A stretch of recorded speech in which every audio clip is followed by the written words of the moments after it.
Monday, everybody. Today is March 9th. Let's go over all the games happened on March 8th. All right, the first game is the Celtics. They beat the Cavaliers 109-98. The Cavs, they're struggling to beat any good teams, playoff teams. Now, second game for Jason Tatum. He's playing around 27 minutes a night. Obviously, a must roster. 20 points here again with 2 threes. Good enough.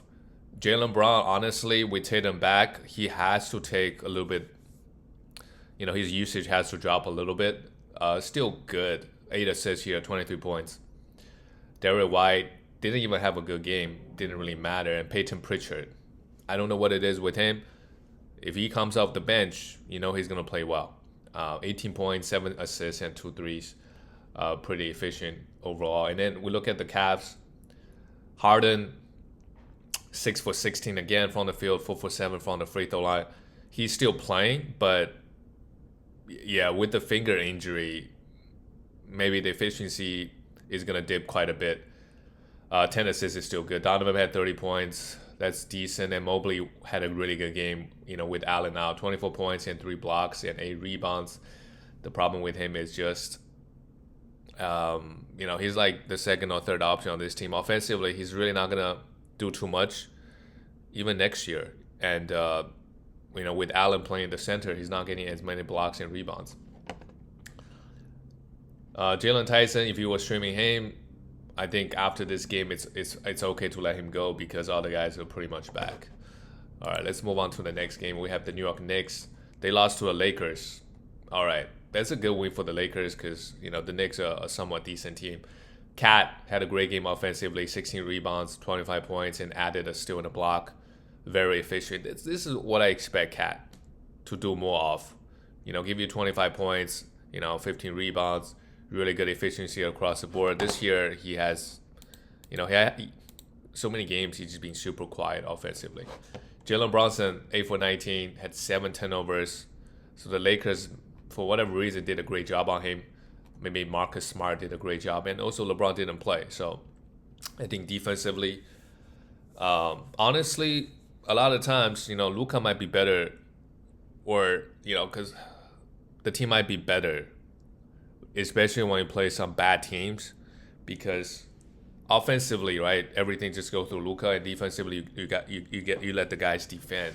Because when you play some bad teams, who are kind of bad offensively, and you have LeBron, Austin Reeves, and Luka, you kind of just get cooked constantly on the defensive end. Speaking of being horrible, oh my goodness, Mikal Bridges, 0 for 6. But he's a great fantasy player, so he brought 6 rebounds, 5 assists, a steal and a block. But yeah, he's struggling right now. OG also had a little bit quiet game, just 13 points and 8 rebounds. For the Lakers, Luka, great, 35 points, 5 threes. Okay efficiency. I wish, he's really struggled from the field as of like the last couple months. Austin Reeves, without LeBron, instantly just right away had a great game. 25 points, 5 assists, 3 threes. And this year, he's figured out how to get those defensive stats, really. Austin, after this game in the last month, he's struggled pretty hard.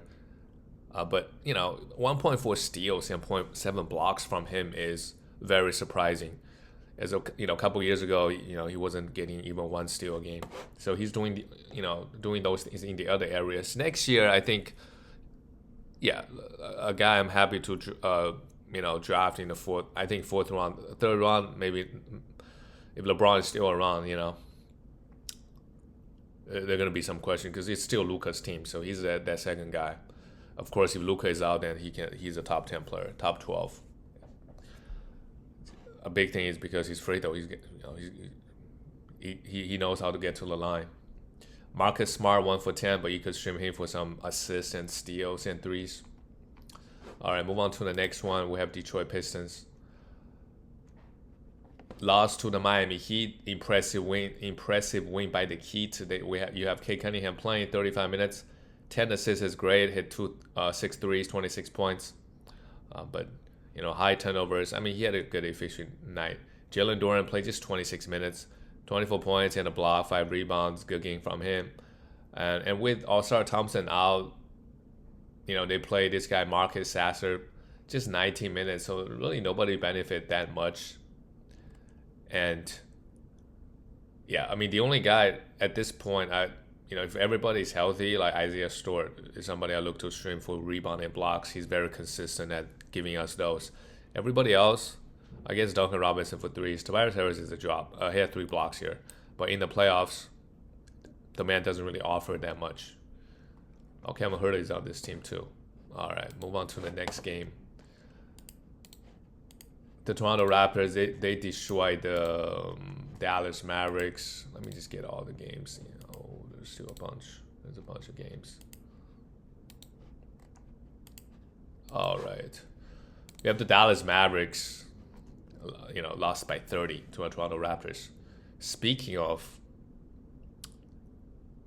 oh my goodness, Daniel Gafford, 10 for 10, 11 rebounds and a block, 21 points.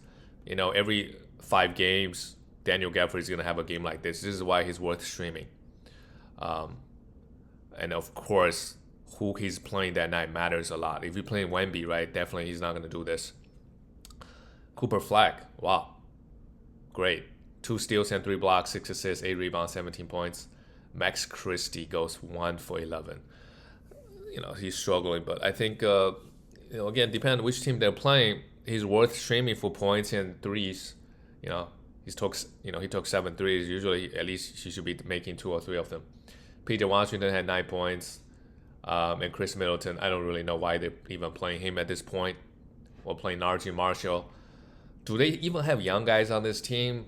They do. Max Christie is really the young guy. They're still giving Klay Thompson 20 minutes.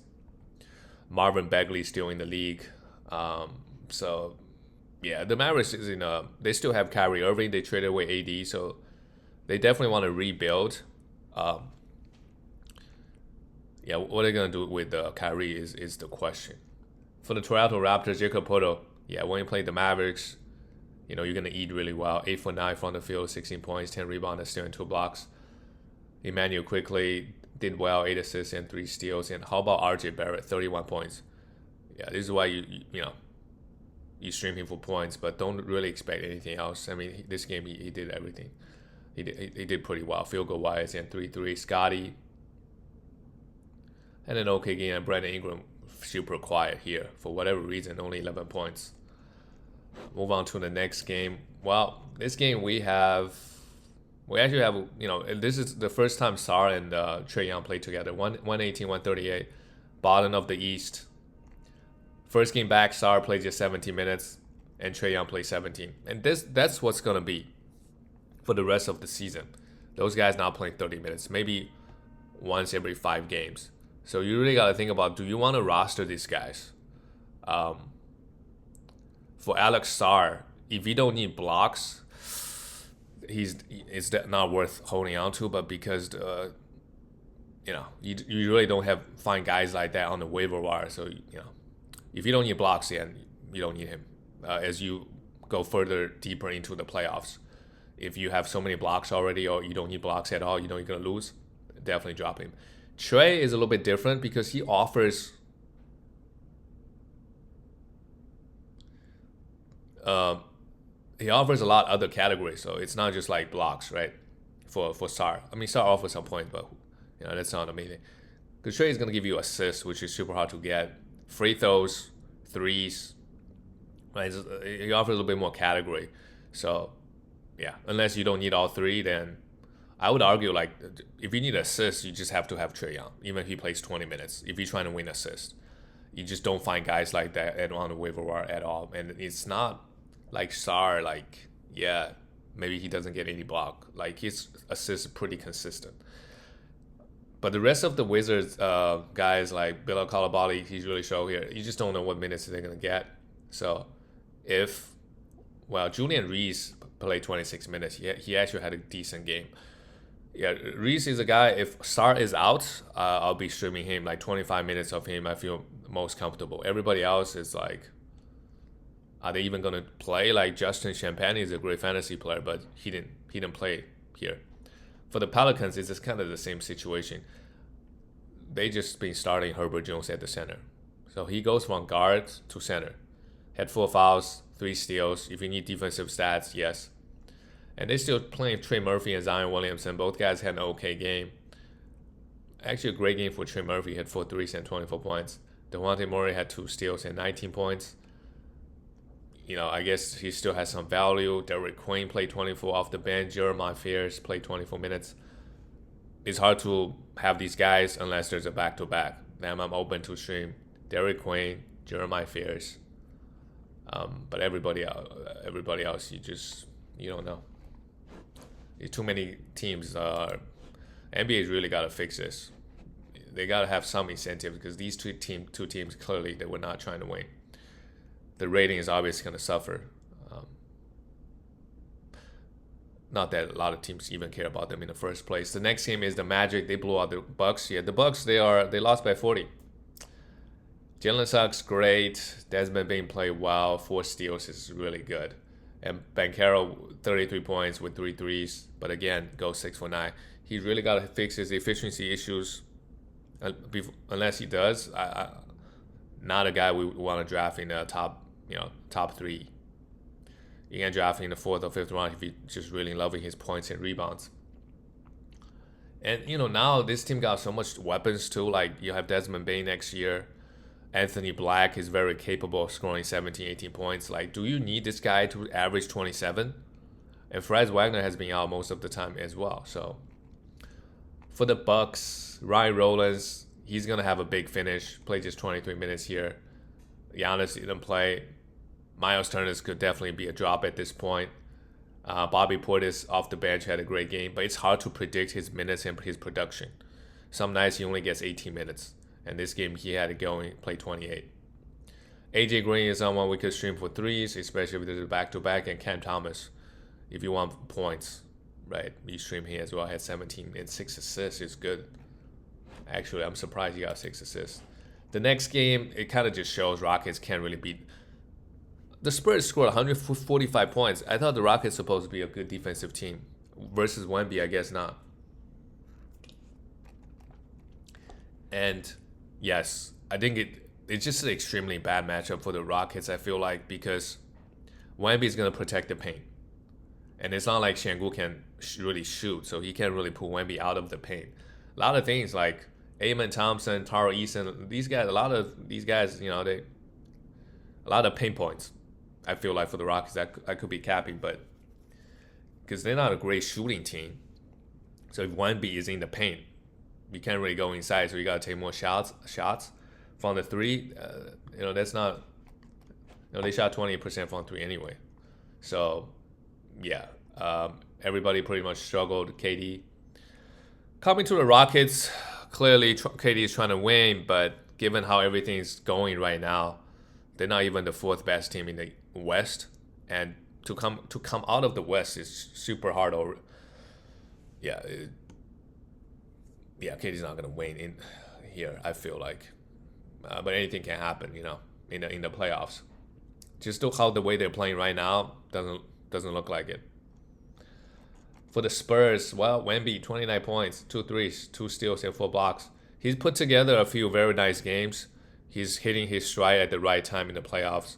If you drafted him second, you should not be complaining now. He's really performing. Really, really performing. De'Aaron Fox, 20 points, 10 assists. One of his better games in a while. And Stephon Castle had 23 points, yeah. Because they scored 145 points. Devin Vassell really struggled, but if you need threes and defensive stats, he's okay. And Champagne is just so consistent, just like his brother. The brothers just great fantasy players. Right, play defense, get defensive stats, hit threes, efficient, and 4 assists as well. Love his game. Definitely somebody we can stream for three and defense. Dylan Harper got 25 minutes off the bench. Also had a great game, 19 points with 3 threes, and Keldon Johnson 4 threes. Yeah, everybody popped off. What is going on with the Rockets right now? Very disappointing. The next game is the Pacers. Wow, the tanking team. They lost to the Blazers. Jay Huff, man, took 10 threes, 1 steal, and 5 blocks. He's the best fantasy player on this team right now. Pascal Siakam, he plays every other game. not that very impressive, to be honest. 4 for 9 from the free throw line. Next year, if you draft this guy, I think you have to think about punting free throws. Or not punting, but maybe just you shouldn't be trying to win free throws. It's just like every week it might be 50-50. Yeah, because really he's 50-50. Some games he does this, and some games he can go 5 for 5. Jarvis Walker is a guy that I like to have on my team if I'm looking for points, rebounds, a bit everything else. He seems to get a lot of minutes on this team, 14 points and 2 threes. And also, I think he got hurt. If he misses the next game, man, for sure drop him. Andrew Nembhard, 9 assists and 2 steals is still great. But yeah, if I don't need assists, also a drop. For Portland Trailblazers, Danny Advia is back. Had a great game, 8 assists and 3 blocks and 18 points. I really like Robert Williams. Again, he played 20 minutes. Even though no defensive stats here, but I think, yeah, let's just stream him for defensive stats for sure. One of the better guys out there, probably the best guy on your waiver wire. And if you need to win blocks, I would just roster him. Donovan McKilligan had fouls again, 4 fouls, 11 rebounds is all right. Jeremy Grant, 21 points and 2 steals and 2 blocks. Yeah, versus a bad team. Jeremy Grant knows how to get the buckets, and Jrue Holiday continues to impress, 21 points and 5 threes. And this Blazer team, they're going to make the play-ins. So, 10th seed. So, let's see if they can make it up. It's going to be extremely tough because the teams, Clippers, feel like just way better than them. Same thing with Warriors and Phoenix. But, they're up and coming. The next game is Chicago Bulls lost to the Kings, 110-126. That is not great. And, yeah, but I think the Bulls, they're 6 games from the 10th seed, so they really have nothing to play for. This is player development time. Josh Giddey came back, had a triple-double, but that's great. But if you compare his number to Jalen Johnson, who drafted after him probably in a lot of leagues, you see the difference. He's just not a second-round player. Trey Jones, 5 assists. At this point, yeah, definitely if you need assists, let's go grab him. And Yabusele, the minutes is up and down. Very quiet game here. But if you're looking for threes, rebound, assists, and some defensive stats, I think he's probably the best options on the waiver wire in the playoffs. Matas had 3 blocks, 20 points, 2 threes. He's just so good at getting those blocks and added 4 assists as well. So good game from him. And you can, if you need points, Sexton can be the answer. For the Kings, Precious Achiuwa continues to get just crazy number of minutes. This game, the Kings, they play everybody 40 minutes, but they only give Clifford 30. I like Clifford. He's producing, getting a lot of minutes now, so I don't mind have him on the team. Russell Westbrook have a triple-double. Yeah. Great. I don't feel like they're really gonna play these guys 30 minutes consistently, so it's okay to let some of these guys go. But of course, if you need rebound and assists, you continue to hold on to Russell Westbrook for next week. Maximum Renard, great game, 26 points, 11 rebounds, a steal, and 3 blocks. Must roster. He's the other guy on this team that's been getting consistent minutes. And Kaden Hayes is on this team. Wow, just find a way back to the NBA. Malik Monk also had a big game, 30 points, but I don't really expect this to happen very often for the Kings. They also played Chicago here. If they get blown out the other way, yeah, all the guys playing 20 minutes, which happens almost 50% of the time. So if you see Kings playing a great team like OKC, you do not stream, those guys, and even think about dropping some of those guys because they're gonna really screw your efficiency and give you no numbers because they're gonna play 20 minutes. The next game, well, the Charlotte Hornets, they're a great team now, so good win by, great win by Phoenix. Diabate, just 4 rebounds, but had 4 blocks. Still love it. LaMelo, the minutes is up and up for LaMelo, so that's great. 4 3, 7 rebounds, 6 assists, and 22 points. And Brandon Miller had a somewhat quiet game as well, just 11 points. Kanipo had 15 and 2 threes, and Miles Bridges had 16. Yeah, the Charlotte Hornets team, they have a very, very balanced team right now. Offense, defense, even on the offensive end, everybody's pretty, it's not like LaMelo's chucking up 30 shots every night, And I don't even think he has the highest usage. Maybe he does in terms of, taking the most shots plus assist. But yeah, it's okay. Charlotte Hornets, I think they're still going to be good. For Phoenix, Gray Wayne and Devin Booker, 15 for 15 from the free throw line is impressive. 30 points, 10 assists, one of his best games, maybe in 2 months. Great, he's doing it at this time of the year, so good to see. Connor Gillespie continues to just be super solid. 5 threes, 24 points. Yeah. Algodaro is a must roster. He really struggled here, but yeah, him getting consistent 30 minutes in category leagues. He give you rebound, assists, steals, and blocks. Also very efficient, won't hurt you anywhere. Doesn't turn the ball over, So, yeah, let's roster him. And Jalen Green, again, shot 42%. Had 24 points, so that's great. He does help take some pressure off Devin Booker, especially if he gets like get the matchup he wants, he can really cook. It helps Devin, a lot of pressure off Devin Booker. So, yeah, if you need points and threes, definitely someone you want to roster. But if you don't need points and threes, you don't really need to have him at this point of the season. All right, that's it.